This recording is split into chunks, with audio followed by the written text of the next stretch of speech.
the Lamborghini is real. That's the part people get wrong. When they see the young guy leaning against the orange Huracan in the underground car park, filter on, watch Catching the Light, saying most people will never understand what I'm about to tell you. They assume it's fake. A green screen, a stock photo, a lie. It's usually not a lie. The car is genuinely there. He genuinely sat in it. He rented it for 90 minutes for around $300 from a company in Los Angeles or Dubai or Manchester that exists almost entirely to serve people making content exactly like this. Some of them offer a package deal. A car, a driver, a photographer, and a mansion you're allowed to stand in front of but not enter. He's not lying about the car. He's lying about what the car means. And I want to tell you this story properly, because I don't think the people who fall for this are stupid. I think there's something much more dangerous and much more human. They're hopeful. Part 1. Meet Sam. Sam is 34. 2 kids. He drives for a delivery company after his main shift ends, which means he's in a car, alone, with headphones in, for about 4 hours a night. That's the detail that matters. That's the vulnerable window. A tired person, alone, with nothing to do but listen. That's where the algorithm found him. It starts with a free video. Not a sales pitch. Sam would have scrolled past a sales pitch. It's a guy who sounds exactly like Sam. Same accent, roughly. Same background. I was working 2 jobs. I was so tired I fell asleep at the wheel outside my own house. And I thought, is this it? Sam pulls the car over. Because that story isn't a marketing hook to him. That's Tuesday. That's last Tuesday. Part 2. The ladder. What happens over the next 4 months has a shape, and once you've seen the shape, you can never unsee it. In the industry, it's called a value ladder. Every rung is designed to do one thing: make the next rung feel reasonable. Rung 1 is free. The webinar, the training, the PDF, free, but not really. The price is his email address and his phone number. He's no longer an audience member. He's a lead in a database, and there's a real human being on a commission structure whose job is now to close him. Rung 2 is small. $47 for the starter course. It's deliberately cheap. Not because they want $47, but because there's a documented psychological threshold. Once a person has paid you anything, the chance of them paying you again rises enormously.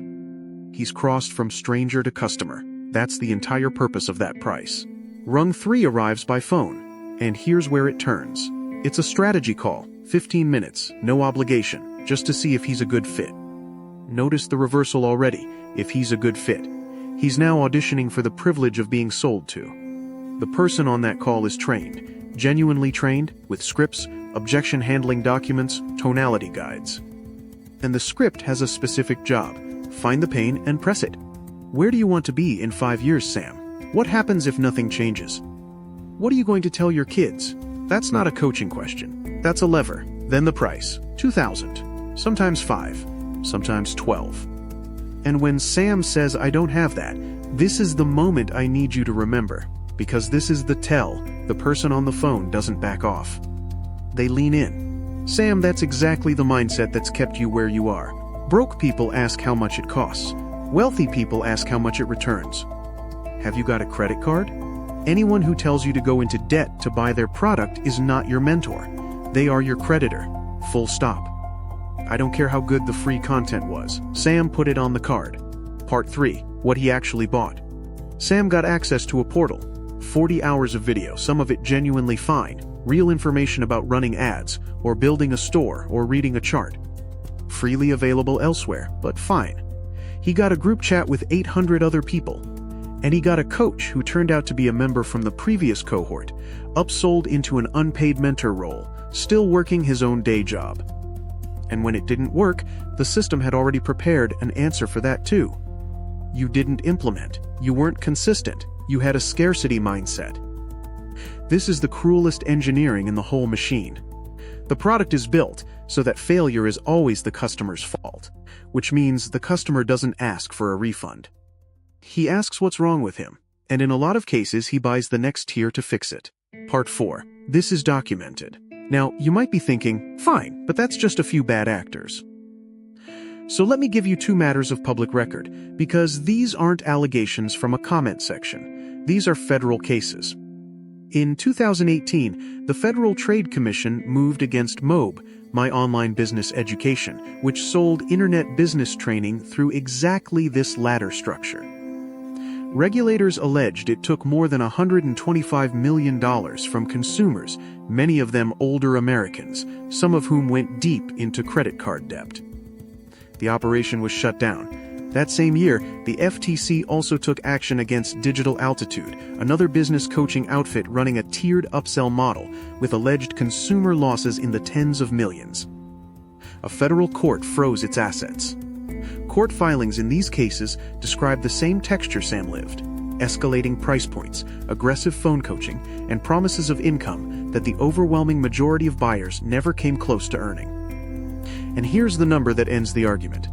In these business opportunity cases, when regulators actually obtain the internal data and look at how many customers made real, meaningful money, the figure is consistently, brutally tiny. A rounding error. The system worked perfectly. It just wasn't working for Sam. Part 5, where the money actually comes from. So let's answer the question in the title honestly.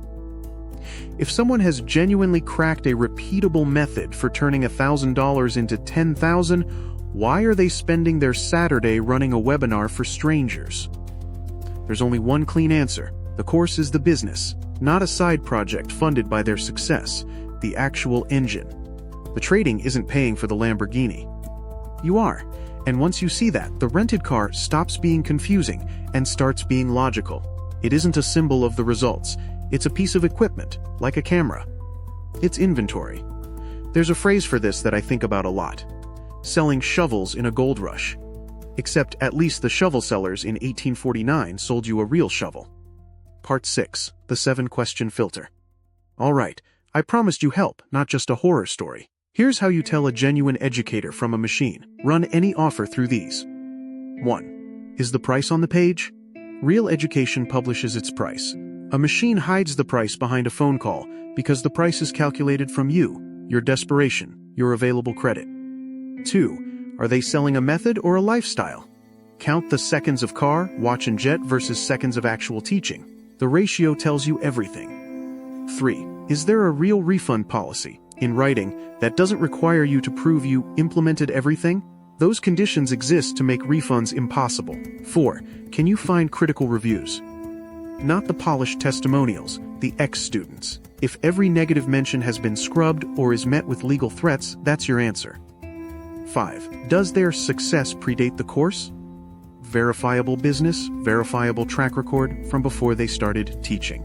If the wealth and the course were born on the same day, the course is the wealth.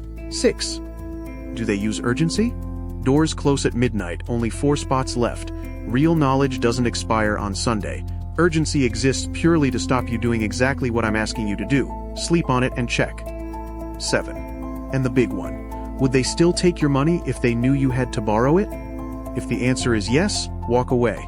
That single question would have saved Sam $2,000. The ending. Here's what I don't want you to take from this. I don't want you to become cynical. There are extraordinary teachers out there. People who will genuinely change the shape of your life for the price of a book, or a $50 course, or nothing at all on this very platform. The thing to be suspicious of was never learning. It was the promise that someone else's secret can skip the part where it's hard. Sam paid off that card eventually. 11 months? And the thing he says now is there reason I wanted to tell you this story at all. He said the worst part wasn't losing the money. It was that for about 6 weeks he genuinely believed he'd found the way out, and they sold him that feeling, took his card details, and let him keep the receipt. Please don't buy that feeling. Build the real one.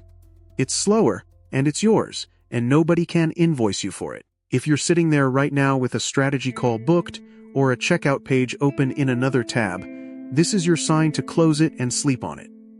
It'll still be there tomorrow.